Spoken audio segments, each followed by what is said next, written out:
అంశాల గురించి ఒకసారి మాట్లాడుకుంటే, నెల్లూరు జిల్లా ఆత్మకూరు గురుకుల పాఠశాలలో విష జ్వరాలు ప్రబలుతున్నాయి. పాఠశాలలో 40 మంది విద్యార్థులకు ఒక్కసారిగా జ్వరాలు రాగా అందులో కొందరు తీవ్ర జ్వరంతో పాటు వాంతులు చేసుకున్నారు. ఇక పేరెంట్స్ సూచన మేరకు విద్యార్థులను ఇళ్లకు పంపించారు. మరో 20 మంది విద్యార్థులను ఆసుపత్రికి తరలించినట్లు హాస్టల్ సిబ్బంది తెలిపారు. వైరల్ ఫీవర్ ఎఫెక్ట్ తో వైద్య సిబ్బంది అక్కడే ప్రత్యేక వైద్య శిబిరాన్ని ఏర్పాటు చేసింది.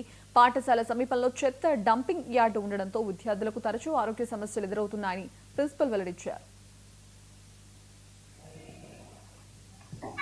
ఏపీఆర్ఎస్ గురుకుల పాఠశాల ఆత్మకూరు బాలికల పాఠశాల నుంచి మాట్లాడుతున్నాము.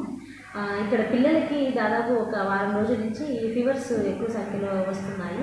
అయితే మేము దానికి తగ్గ చర్యలు కూడా తీసుకుంటా ఉన్నాము. మాకు మున్సిపల్ కమిషనర్ గారిని కలవడం జరిగింది. ఈ విషయం మీద ఆయనకి విన్నపం లెటర్ రూపంలో మేము ఇచ్చాము.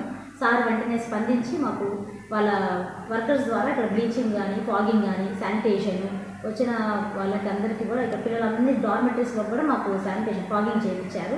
అలాగే మాకు ఇండివిజువల్ కూడా శానిటైజర్ బాటిల్స్ కూడా ఇప్పించడం జరిగింది.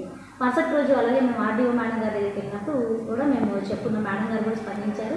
అలాగే మేము పిహెచ్సి డాక్టర్ అస్మా గారికి కూడా ఈ విషయం తెలియజేయడం అయింది. మేడం స్పందించి వెంటనే వచ్చి ఇప్పుడున్న పిల్లలందరికీ చెక్ చేసి ఆమె స్వయంగా చెక్ చేసి ట్యాబ్లెట్స్ ఇవ్వడం, ఆ తర్వాత వాళ్ళ దగ్గర ఉన్నటువంటి కొన్ని మాస్కులు పంపించడం, అలాగే మేడం గారి దగ్గర ఉండే లిక్విడ్స్ కూడా మాకు పంపించి పరిశ్రమలు కూడా చూసి వెళ్ళారు. ఏపీఆర్ఎస్ గురుకుల పాఠశాల ఆత్మకూరు బాలికల పాఠశాల నుంచి మాట్లాడుతున్నాము. ఇక్కడ పిల్లలకి దాదాపు ఒక వారం రోజుల నుంచి ఫీవర్స్